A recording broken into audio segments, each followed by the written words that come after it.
चोर की दाढ़ी में तिनका। एक बार की बात है, बादशाह अकबर की सबसे प्यारी अंगूठी अचानक गुम हो गई थी। बहुत ढूंढने पर भी वह नहीं मिली। इस कारण बादशाह अकबर चिंतित हो जाते हैं और इस बात का जिक्र बीरबल से करते हैं। इस पर बीरबल महाराजा अकबर से पूछते हैं, महाराज, आपने अंगूठी कब उतारी थी और उसे कहाँ रखा था? बादशाह अकबर कहते हैं, मैंने नहाने से पहले अपनी अंगूठी को अलमारी में रखा था और जब वापस आया तो अंगूठी अलमारी में नहीं थी। फिर बीरबल अकबर से कहते हैं, तब तो अंगूठी गुम नहीं चोरी हुई है और यह सब महल में साफ सफाई करने वाले किसी कर्मचारी ने ही किया होगा। यह सुनकर बादशाह ने सभी सेवकों को हाजिर होने को कहा। उनके कमरे में साफ सफाई करने के लिए कुछ 5 कर्मचारी तैनात थे और पांचों हाजिर हो गए। सेवकों के हाजिर होने के बाद बीरबल ने उन सभी को कहा, महाराज की अंगूठी चोरी हो गई है जो अलमारी में रखी थी। अगर आप में से किसी ने उठाई है तो बता दे, वरना मुझे अलमारी से ही पूछना पड़ेगा। फिर बीरबल अलमारी के पास जाकर कुछ फुसफुसाने लगे। इसके बाद मुस्कुराते हुए पांचों सेवकों से कहा, चोर मुझसे बच नहीं सकता है क्योंकि चोर की दाढ़ी में तिनका है। यह बात सुनकर उन पांचों में से एक ने सबसे नजर बचाकर दाढ़ी में हाथ फेरा जैसे कि वह तिनका निकालने की कोशिश कर रहा हो। इसी बीच बीरबल की नजर उस पर पड़ गई और सिपाहियों को तुरंत चोर को गिरफ्तार करने का आदेश दिया। जब बादशाह अकबर ने उससे सख्ती से पूछा तो उसने अपना गुनाह काबुल कर लिया और बादशाह की अंगूठी वापस कर दी। बादशाह अकबर अपनी अंगूठी पाकर बेहद प्रसन्न हुए। चोर की दाढ़ी में तिनका कहानी से सीख। इस कहानी से यह सीख मिलती है कि ताकत की जगह दिमाग का इस्तेमाल करने से हर समस्या का हल मिल सकता है। कहानी 2, पेड़ एक और मालिक 2। एक बार की बात है, रोज की ही तरह बादशाह अकबर दरबार में बैठकर अपनी प्रजा की समस्याएं सुन रहे थे। सभी लोग अपनी अपनी समस्याएं लेकर बादशाह के सामने हाजिर हो रहे थे और तभी राघव व केशव नाम के 2 पड़ोसी अपनी समस्या लेकर दरबार में आए। इन दोनों की समस्या की जड़ था इन दोनों घर के बीच मौजूद फलों से लबालब भरा आम का पेड़। मामला आम के पेड़ के मालिकाना हक को लेकर था। राघव कह रहा था कि पेड़ उसका है और केशव झूठ बोल रहा है। वहीं केशव का कहना था कि वह पेड़ का असली मालिक है और राघव झूठा है। पेड़ एक और मालिक 2 का मामला बहुत उलझा हुआ था और दोनों में से कोई भी हार मानने को तैयार नहीं था। दोनों पक्षों की बातें सुनकर और सोच विचार करने के बाद बादशाह अकबर ने यह मामला अपने नवरत्नों में से एक बीरबल को सौंप दिया। मामले को सुलझाने और सच्चाई का पता लगाने के लिए बीरबल ने एक नाटक रचा। उस शाम बीरबल ने 2 सिपाहियों से कहा कि वे राघव के घर जाएं और कहें कि उसके आम के पेड़ से आम चोरी हो रहे हैं। उन्होंने 2 सिपाहियों को केशव के घर जाकर भी यही संदेश देने को कहा। साथ ही बीरबल ने कहा कि यह संदेश देने के बाद वो उनके घर के पीछे छिपकर देखे कि राघव और केशव क्या करते हैं। बीरबल ने यह भी कहा कि राघव और केशव को पता नहीं लगना चाहिए कि तुम उनके घर आम की चोरी की सूचना लेकर जा रहे हो। सिपाहियों ने बिल्कुल वैसा ही किया जैसा बीरबल ने कहा। 2 सिपाही केशव के घर गए और 2 राघव के घर। जब वो वहां पहुंचे तो उन्हें पता चला कि राघव और केशव दोनों ही घर में नहीं थे, तो सिपाहियों ने उनकी पत्नियों को यह संदेश दे दिया। जब केशव घर पहुंचा तो उसकी पत्नी ने उसे आम की चोरी की सूचना दी। यह सुनकर केशव ने कहा, अरे भाग्यवान, खाना तो खिला दो। आम के चक्कर में अब क्या भूखा बैठा रहूं? और कौन सा वह पेड़ मेरा अपना है? चोरी हो रही है तो होने दो, सुबह देखेंगे। यह कहकर वह आराम से बैठकर खाना खाने लगा। वहीं जब राघव घर आया और उसकी पत्नी ने यह बात उसे बताई तो वह उल्टे पैर पेड़ की तरह दौड़ पड़ा। उसकी पत्नी ने पीछे से आवाज लगाई, अरे खाना तो खा लीजिए। जिस पर राघव ने कहा, खाना तो सुबह भी खा सकता हूं, लेकिन अगर आज आम चोरी हो गए तो मेरे पूरे साल की मेहनत पर पानी फिर जाएगा। सिपाहियों ने दोनों के घर के बाहर छिपकर यह सारा नजारा देखा और वापस दरबार जाकर बीरबल को बताया। अगले दिन दोनों फिर से दरबार में हाजिर हुए। उन दोनों के सामने बीरबल ने बादशाह अकबर से कहा, जहांपनाह, सारी समस्या की जड़ वह पेड़ है। क्यों न हम वो पेड़ ही कटवा दें? न रहेगा बांस, न बजेगी बांसुरी। बादशाह अकबर ने इस बारे में राघव और केशव से पूछा, इस बारे में आप दोनों का क्या ख्याल है? इस पर केशव ने कहा, हुजूर आपकी हुकूमत है, आप जैसा कहेंगे मैं उसे चुपचाप स्वीकार कर लूंगा।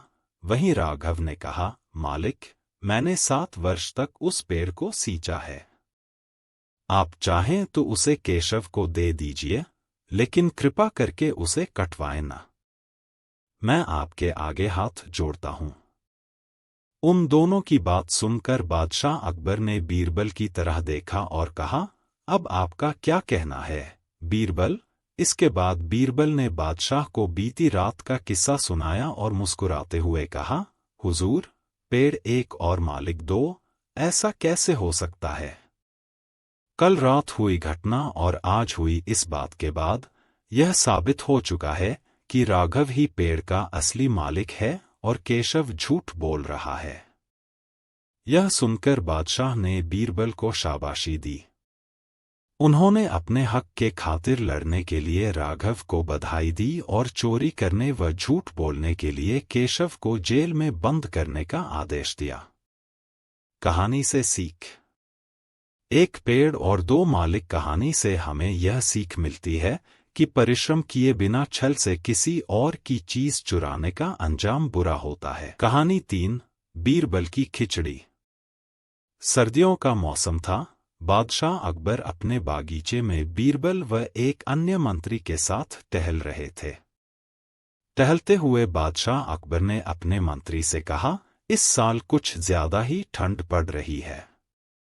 महल से बाहर निकलने में भी ठंड से हालत खराब हो रही है। मंत्री ने बादशाह की बात का जवाब देते हुए कहा, जी हुजूर, बिल्कुल सही फरमाया आपने। इस साल तो इतनी ठंड पड़ रही है कि जनता ने घर से बाहर निकलना बहुत कम कर दिया है। टहलते टहलते बादशाह अकबर बगीचे में बने तालाब के किनारे जा पहुंचे। जैसे ही उन्होंने अपना हाथ पानी में डाला, उन्हें एहसास हुआ कि पानी बर्फ जैसा ठंडा है। पानी से हाथ बाहर निकालते हुए अकबर ने कहा, सही कह रहे हैं आप। इतनी ठंड में कौन घर से बाहर निकलेगा? बीरबल को चुपचाप देखकर बादशाह ने बीरबल से पूछा, इस बारे में आपका क्या ख्याल है बीरबल? बीरबल ने सिर झुकाते हुए कहा, माफी चाहता हूं हुजूर, इस बारे में मेरा ख्याल थोड़ा अगल है। मैं आप दोनों की बात से सहमत नहीं हूं। अकबर ने आश्चर्यचकित होकर बीरबल से पूछा, अच्छा, तो हमें भी बताइए, क्या ख्याल है आपका? बीरबल ने कहा, हुजूर, मेरा मानना है कि एक गरीब व्यक्ति के लिए पैसा सबसे ज्यादा जरूरी है। उसे इस बात से कोई फर्क नहीं पड़ता कि मौसम कितना ठंडा है या गर्म। अकबर ने हैरान होकर बीरबल से कहा, तो आप यह कह रहे हैं कि इस कड़ाके की सर्दी में भी एक गरीब आदमी कोई भी ऐसा काम करने को तैयार हो जाएगा जिससे उसे पैसा मिल सके? बीरबल ने कहा, जी हुजूर, मैं यही कह रहा हूं। बादशाह अकबर ने बीरबल को चुनौती देते हुए कहा, तो ठीक है, अगर आपने बर्फ जैसे पानी से भरे इस तालाब में किसी को रात भर खड़ा रखकर इस बात को प्रमाणित कर दिया, तो हम आपके लाए हुए गरीब व्यक्ति को 20 सोने के सिक्के इनाम में देंगे। बादशाह की बात से सहमति जताते हुए बीरबल ने अगले दिन एक गरीब व्यक्ति को पेश करने का वादा किया। अगले दिन सभा में बादशाह अकबर ने बीरबल ने पूछा कि क्या वो किसी को लाए हैं जो तालाब में खड़ा रहकर पूरी रात बिता सके। इस पर बीरबल ने गंगाधर नामक एक गरीब व्यक्ति को दरबार में मौजूद किया और कहा कि यह 20 सोने के सिक्कों के लिए तालाब में पूरी रात बिताने को तैयार है। बादशाह अकबर ने सभा समाप्त करते हुए कहा कि ठीक है, 2 सिपाही इस व्यक्ति की रात भर निगरानी करेंगे। अगले दिन फिर से दरबार लगा और बादशाह ने बीरबल से गंगाधर के बारे में पूछा, बीरबल, कहाँ है आपका मित्र? कितनी देर टिक पाया वो उस बर्फीले पानी में? बीरबल ने कहा, महाराज वो यही है। मैं उसे दरबार में पेश करने की इजाजत चाहता हूँ।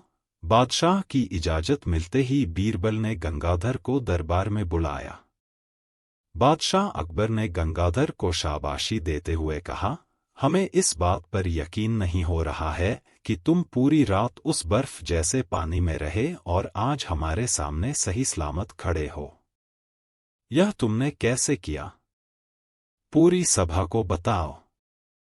गंगाधर ने कहा, महाराज, शुरुआत में तो यह बहुत मुश्किल था, लेकिन कुछ समय बाद मुझे महल की एक खिड़की पर एक दिया जलता नजर आया।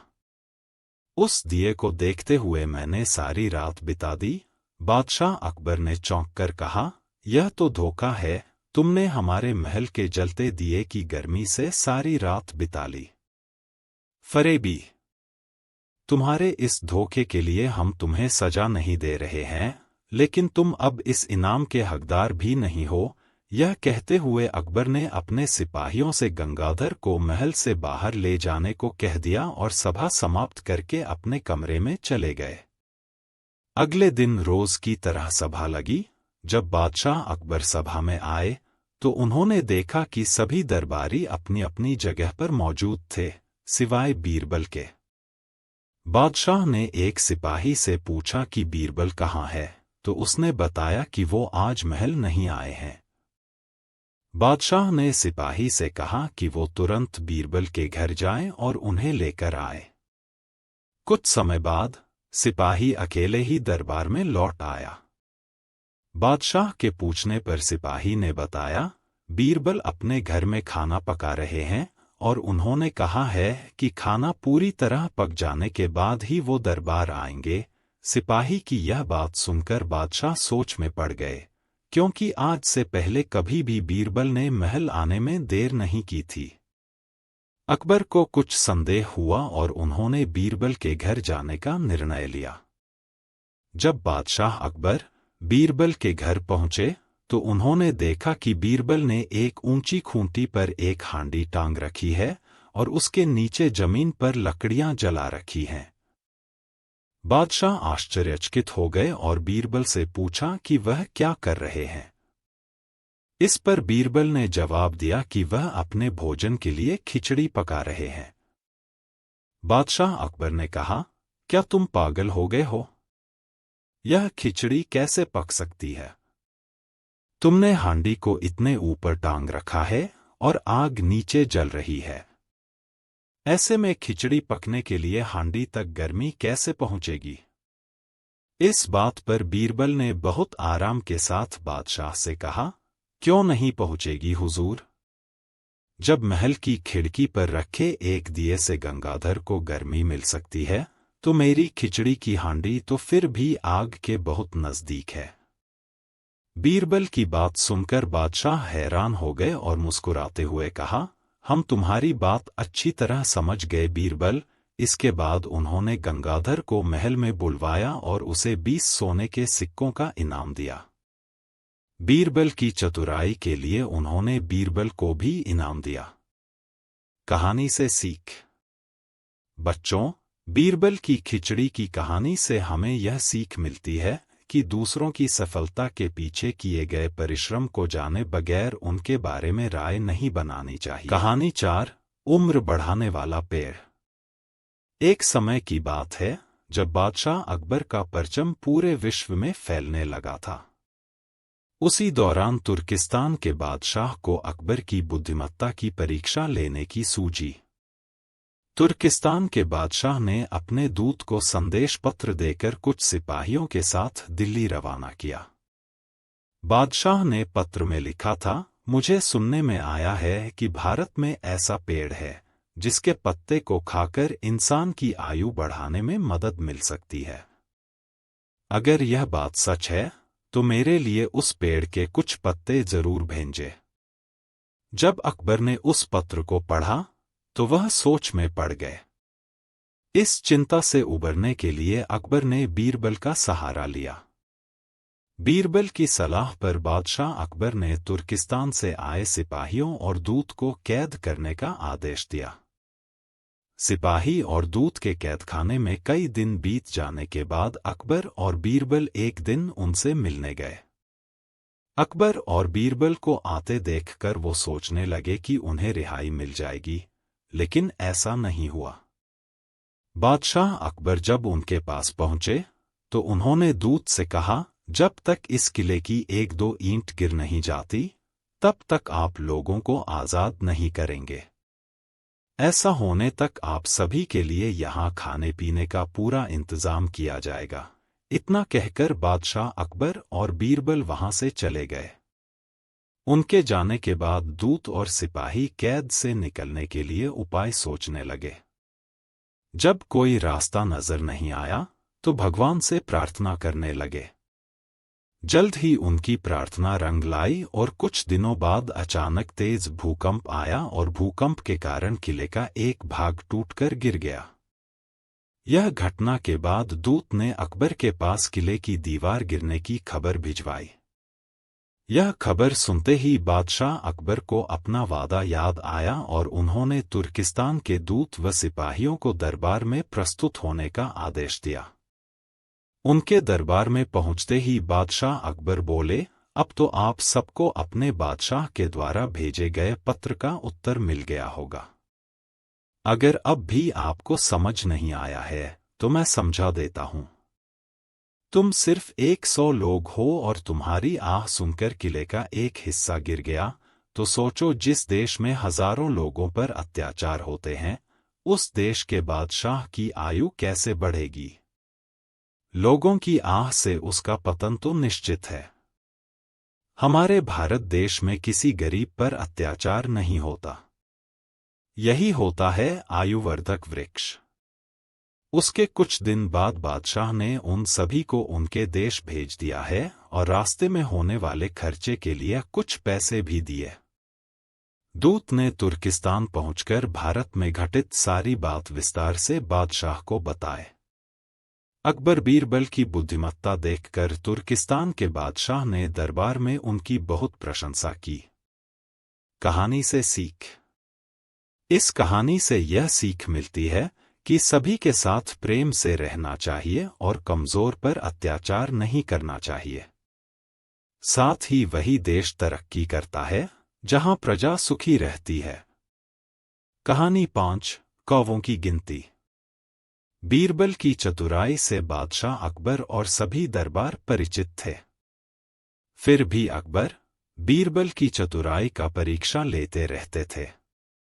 ऐसे ही एक सुबह बादशाह अकबर ने बीरबल को बुलाया और बगीचे में घूमने के लिए चले गए। वहां पर बहुत सारे पक्षी आवाज कर रहे थे। अचानक बादशाह अकबर की नजर एक कौवे पर पड़ी और उनके मन में शरारत सूझी। उन्होंने बीरबल से कहा, मैं यह जानना चाहता हूं कि हमारे राज्य में कुल कितने कौवे हैं। यह सवाल थोड़ा अटपटा जरूर था, लेकिन फिर भी बीरबल कहा, महाराज मैं आपके इस प्रश्न का जवाब दे सकता हूं, लेकिन मुझे थोड़ा समय चाहिए। अकबर ने मन ही मन मुस्कुराते हुए बीरबल को समय दे दिया। कुछ दिनों के बाद बीरबल दरबार में आए तो शहंशाह अकबर से पूछा, बोलो बीरबल कितने कौवे हैं हमारे राज्य में। बीरबल बोले, महाराज हमारे राज्य में करीब 323 कौवे हैं। यह सुनते ही सभी दरबारी बीरबल को देखने लगे। फिर बादशाह अकबर बोले, अगर हमारे राज्य में कौवों की संख्या इससे ज्यादा हुई तो। बीरबल बोले, हो सकता है कि महाराज कुछ कौवे हमारे राज्य में अपने रिश्तेदारों के यहाँ आए हों। इस पर बादशाह अकबर ने कहा, अगर कम हुए तो तब बीरबल बोले, हो सकता है कि हमारे राज्य के कैवे दूसरे देश अपने रिश्तेदारों के यहाँ गए हों। जैसे ही बीरबल ने यह बात कही, पूरा दरबार ठहाकों से गूंज उठा और एक बार फिर बीरबल अपनी बुद्धि के कारण प्रशंसा के पात्र बन गए। कहानी से सीख। बच्चों, इस कहानी से यह सीख मिलती है कि अगर दिमाग का इस्तेमाल किया जाए तो हर समस्या का हल और सवाल का जवाब ढूंढा जा सकता है। कहानी 6, बिना काटे लकड़ी का टुकड़ा छोटा कैसे होगा। बादशाह अकबर अक्सर कई समस्याओं पर बीरबल के साथ चर्चा किया करते थे और साथ ही उनकी बुद्धि की परीक्षा भी लिया करते थे। वहीं बीरबल भी हर समस्या का समाधान बड़े ही रोचक तरीके से करते थे। एक बार की बात है, महाराज अकबर और बीरबल दोनों शाही बगीचे में टहल रहे थे। दोनों के बीच किसी गंभीर मुद्दे पर चर्चा हो रही थी कि तभी अचानक बादशाह अकबर के दिमाग में बीरबल की परीक्षा लेने की सूझी।